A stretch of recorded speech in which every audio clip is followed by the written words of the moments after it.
Welcome everyone to module 2 of the high ticket closing challenge. Today we are going to learn how you can get rid of the script while getting better at strategic conversation with your prospects. Everyone who wants to be good at sales need to master one skill, the art of asking questions. Great salesperson actively direct the course of the conversation by asking insightful questions. All have been in a situation where you ask a prospect a couple of qualifying questions and they put up their defenses and they are not ready to share what is going on with their life or their business. But I have got the good news. It's not the prospect that sucks. It is your questioning technique. But it's not your fault completely because you were given a script to follow loaded with questions that never cared about the reaction of the prospect. Fortunately, you can hone your skill of asking great questions. But first, let's understand how not to ask questions.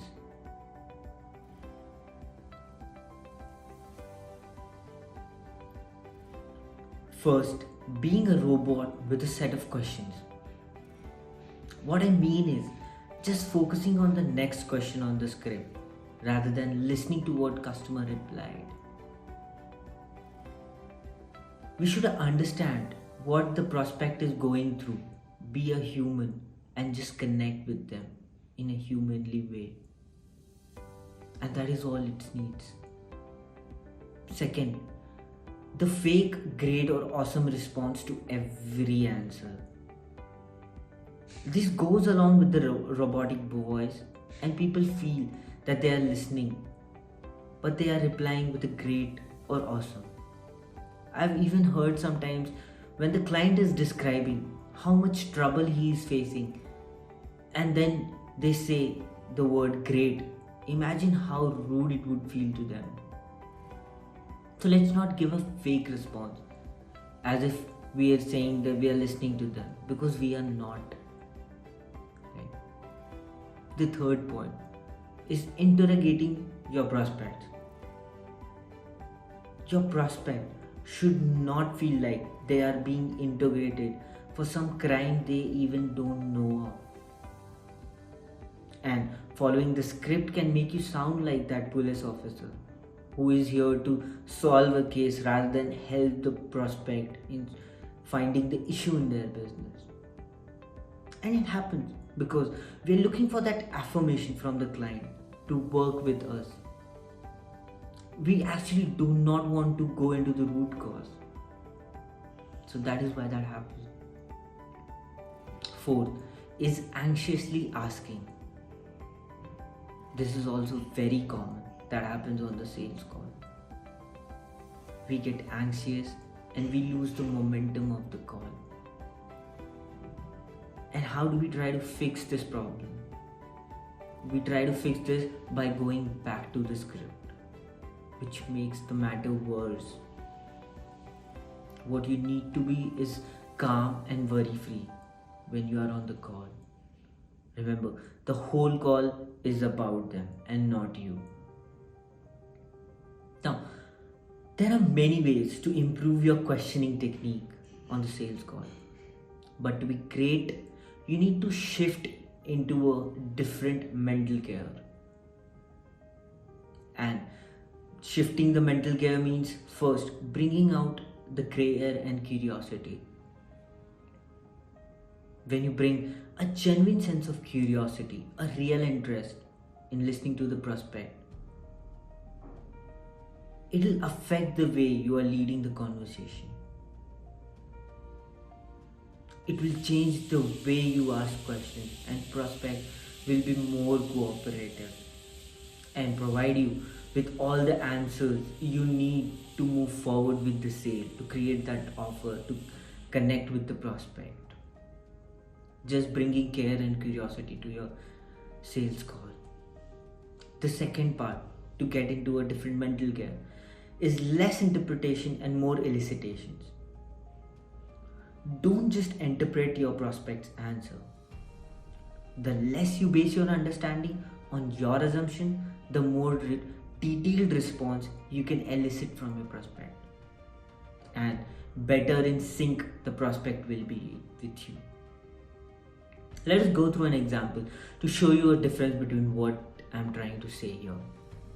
So let's say a prospect comes to you and say, my marketing is not working out. What would a bad salesperson do?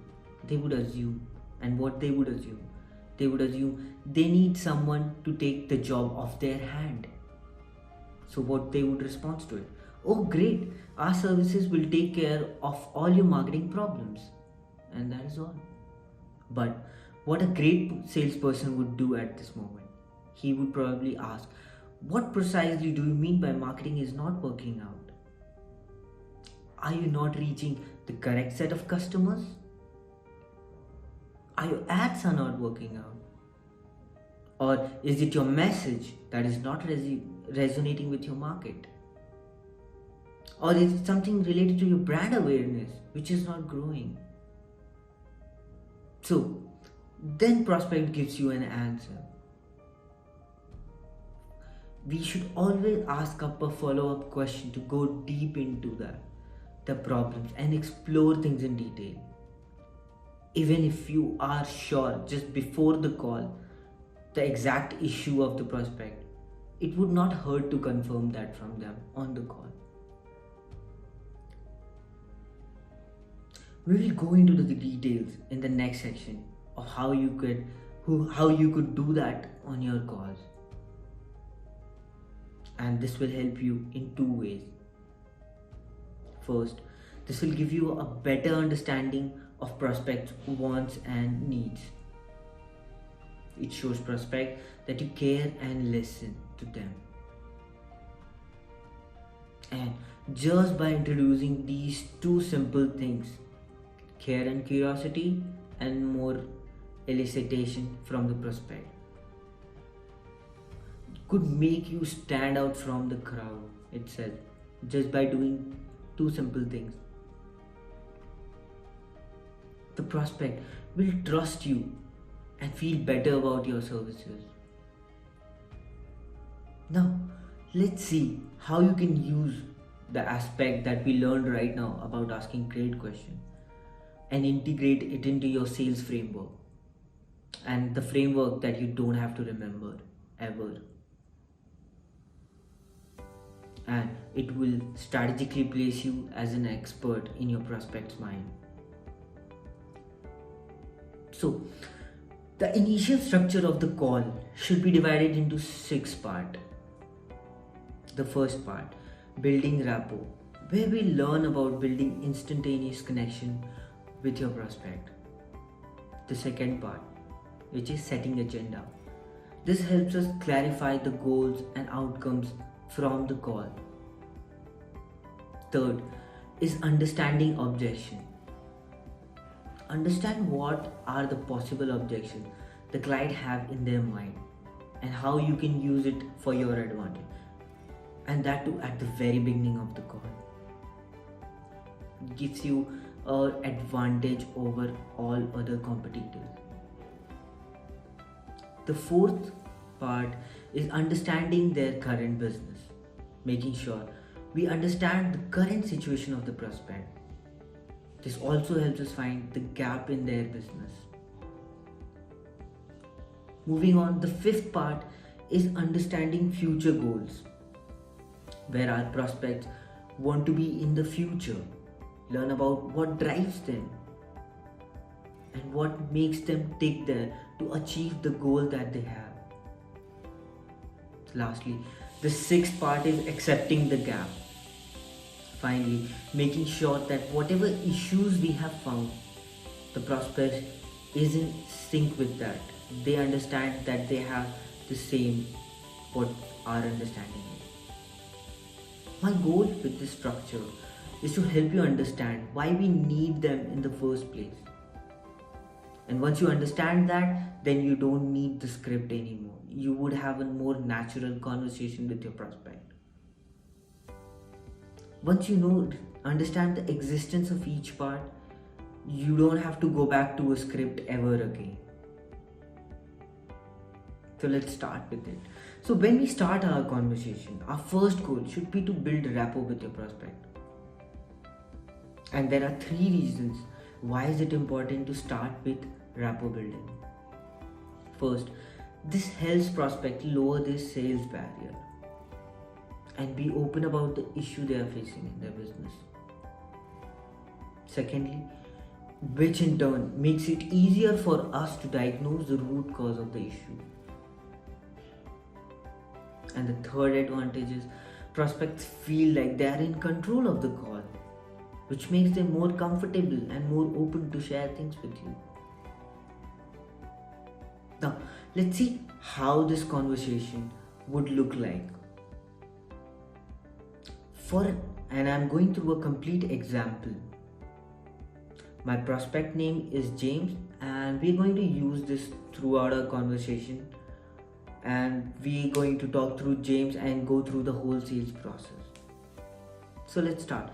When you first get on a call with James, "Hey James, pleasure to connect. How is the day working out for you?" And James might say, "I'm doing pretty good. How about you?" And you could say something like that.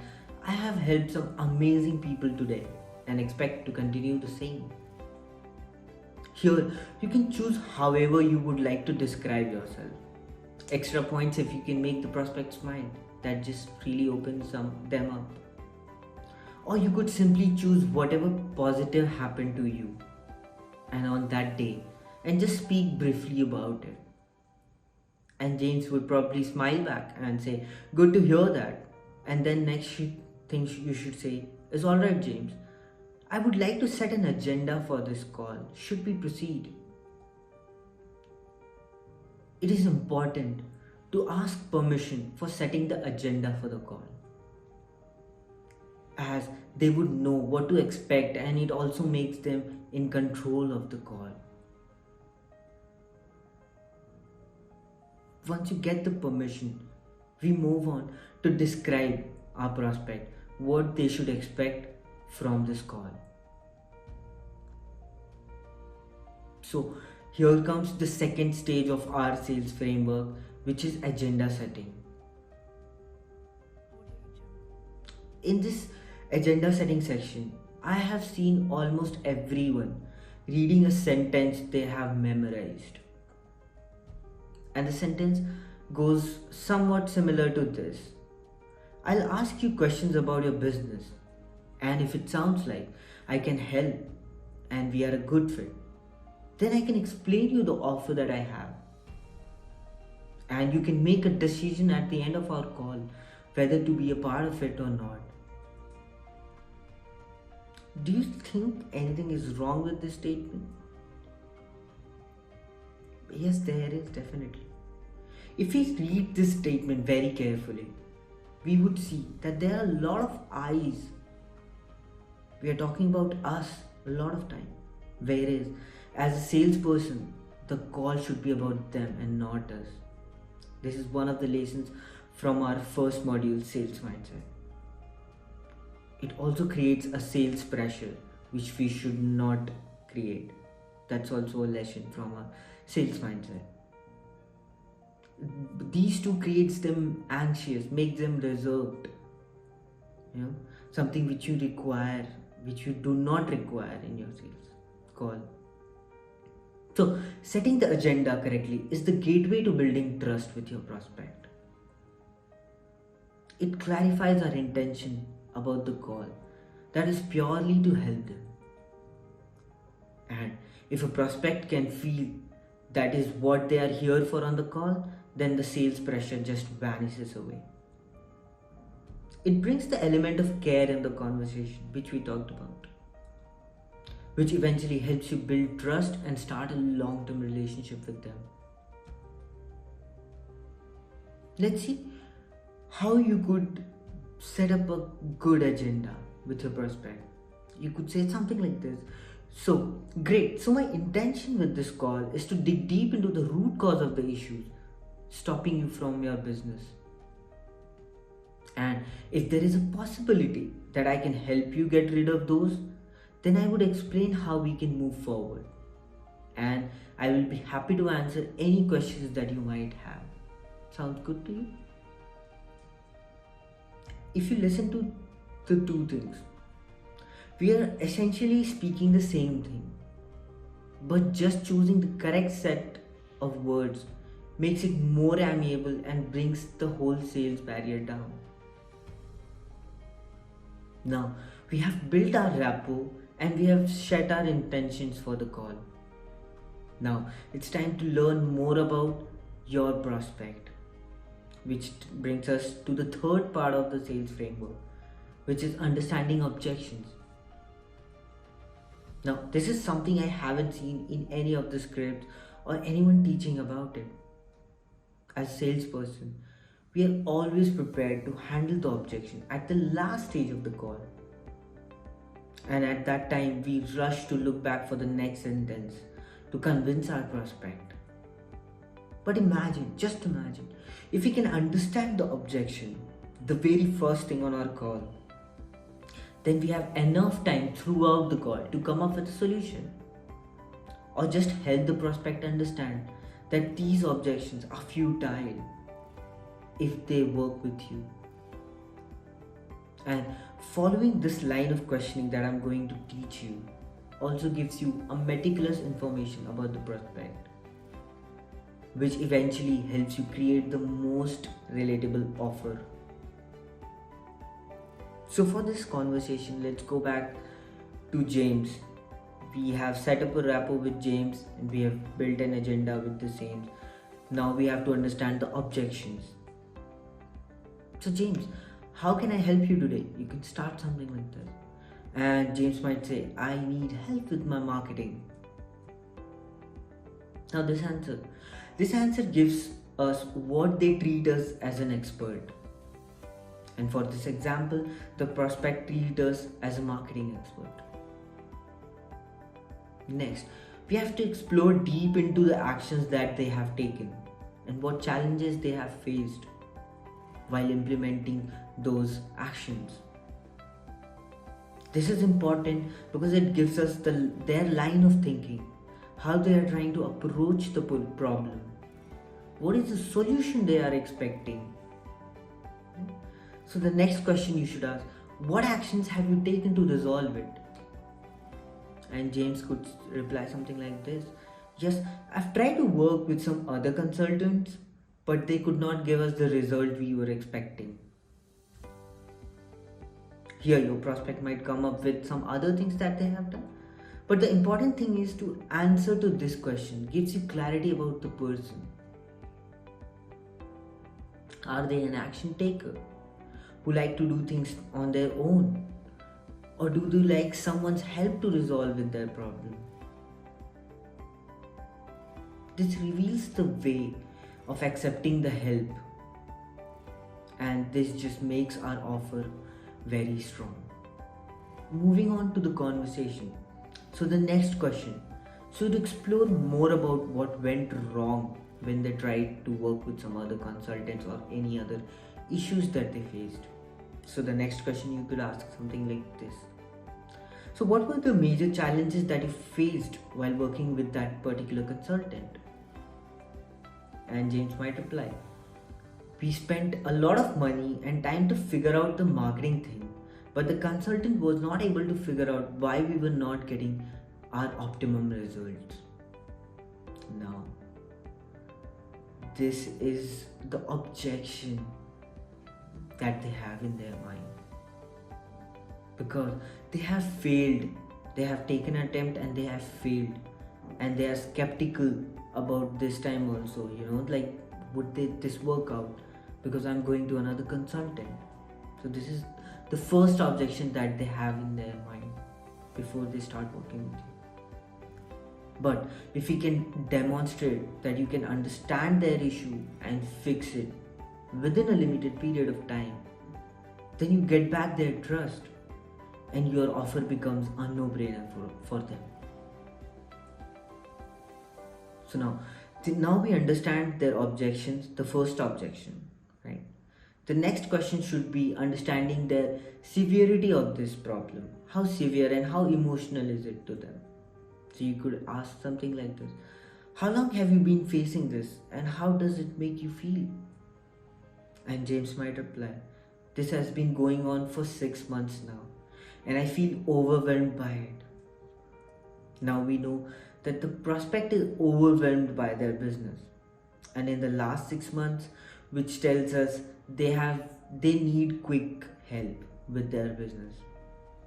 And introducing this emotion in your offer would make the prospect more anchored towards your offer. Although we will talk about in the next module about how we can use this information and structure it to create an offer that is irresistible to your prospect, and they jump from their seat to work with you. So let's move on our conversation with James. So the last question should be, why do you think this problem persists in your business? And James could reply, I think this is because we are not able to connect with our ideal audience. Now, with this question, we know now that they think not getting their ideal audience is the possible problem in their marketing, which we have to explore if that makes sense or is it correct or not. For this example, they think dialing down to the ideal client scenario would help them improve their marketing. So just to summarize this whole section that we have done about understanding objections, we are now much more informative about the present condition of the prospect. What do they think the problem is in their business? What could they think be the possible solution? And what are they most afraid of in this whole process of doing their business and consulting with you? Now, this information is invaluable to understanding your prospect. As humans, we instinctively want to make ourselves understand others.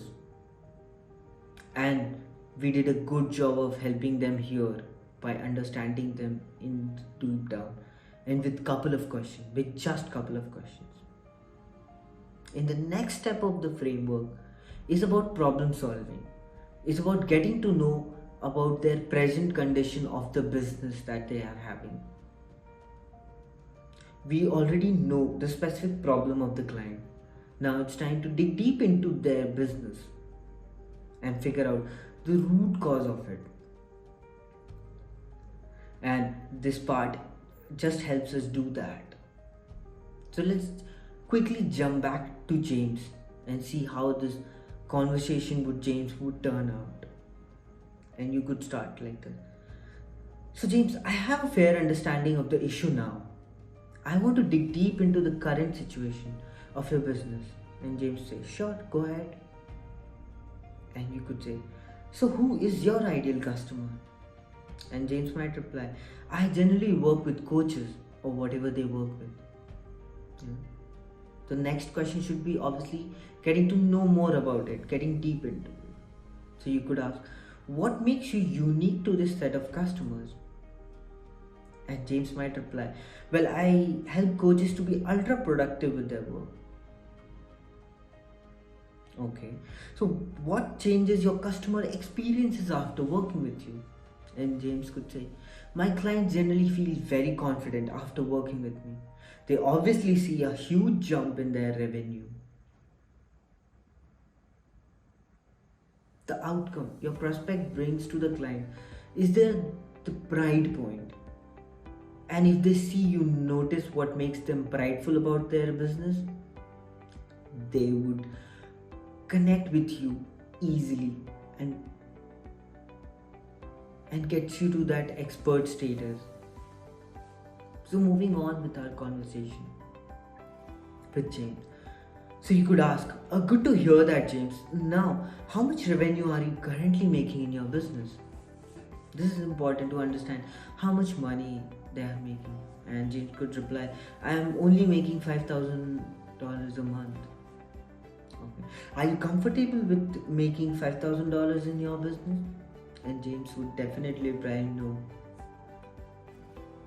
Getting Getting to the financial part is important because we understand about their business right now, the current part of the business.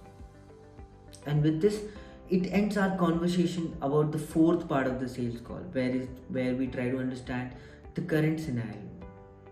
Now, these set of questions can be modified based on the business and what information would help you best assess the root cause for the prospect issues. Since you are here, I'm assuming that you have a proven process to get results for your clients. And the very simple trick to handle this part is to use each step of your process as a question to understand your prospect situation. Once we have figured out the root cause, we have to make sure to align this to their future goals. And thus comes our next part of the framework, which is understanding the future. As we explore their future goals in business terms, we must bring out the emotional element attached to it.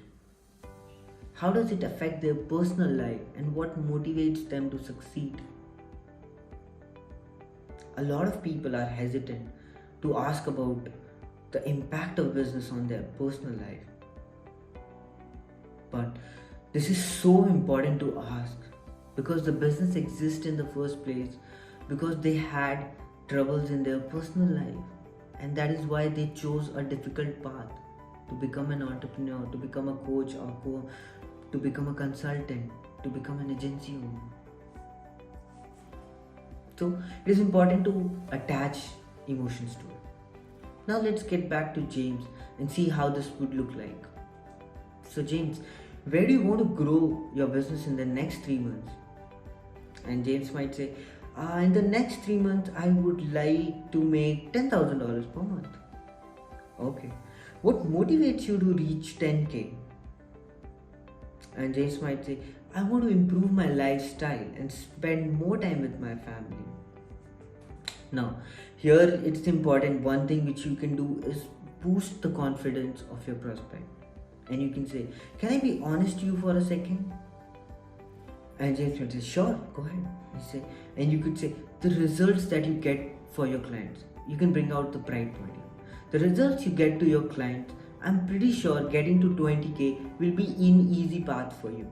And I can say this based on my experience working with my clients. You can talk about the pride point they mentioned. It makes them confident and they have been selling themselves short, and you gain respect in the whole process because you remember their pain point and make them realize that they are better than they think about themselves. Moving on, we need to help them clarify this goal now better. So you can say something like this: let's do a simple exercise to clarify your vision. And James would definitely agree to that. He'd say sure, and you could say and you could do this exercise something like this. Imagine you are making $20,000 in your business. How does it affect your business? What impact has it in your personal life? Now the prospect or James here would say, if I could make $20,000 per month, then I'll be outsourcing all of my marketing work. My life will be happy and I could focus on delivering amazing client results. My personal life will also be super affected. I'll be able to spend more time with my kids. I could play with them. I could go out with them. I could even plan a luxurious vacation with my family without worrying about my business. Now, our goal here with James is to see their future from their eyes. We should spend around a minute to explore in detail about their business and how making more money would change their life. This is important to do because we need to connect the positive feeling of the prospect with the ideal dream life they have. This helps anchors the prospect mind towards positive feelings. And if we can help them understand that, then you are the person who can help them, then they would start working with you without a moment of hesitation. Now, this concludes our process of assimilating information about our prospect. Moving on to the next and the last section for today's module and our framework is accepting the gap.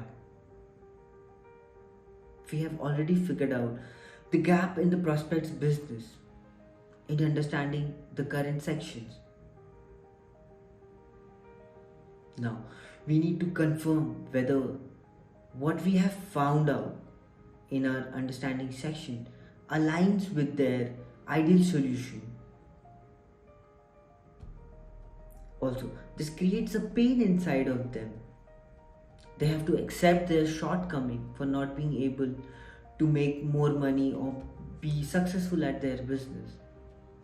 Now, inducing this pain what they need next is to get rid of this pain. And if your offer is to the point, then you become the solution for that pain. So now you have moved the client's mind frame towards working with you. All you need is a little push and the prospect will close themselves for you. Let's see how this conversation would go with James. So James, you're currently making $5,000 in your business and you want to get to $10,000. Can you tell me what is stopping you from achieving that on your own? And James might say, I need help from an expert who has done it or who can help me do it faster. And you could say something like this. I understand that you want an expert, but why not stay at just making $5,000? And James might say, I need more time for myself, or I need more time to help more people. And you could ask deeper into that. Does making 10,000 affect any other aspect of your life? And James would say, yeah, I need more time with my kids or family. I could spend more time with them. And you could ask, I understand that, but when do you want to solve this problem? And James might say, I want to solve this as soon as possible. And the conversation, you could say, I understand this is a major business blocker and you want to solve this right now, but on a scale of 1 to 10, how committed are you? And James should say 10. If your prospect responds anything less than 10, then we need to explore here more. And why is that? Because it suggests that this is not the most pressing problem they have in their business, which means they might slack off by putting it on later. Eventually you lose the sale. So our goal is to hear 10 first and then only move on to the next section of the framework. If we do this part of the framework effectively, the 6 steps, the next steps on the call should be very smooth for you. Right now, we have gathered all possible information about your prospect, their business, and their understanding of the problem. Now, it is a time to provide a sense of relief to our prospect by explaining to them the work you do and how is it going to be helpful for them to make the next leap in their business. Remember, it's about them always, even the offer.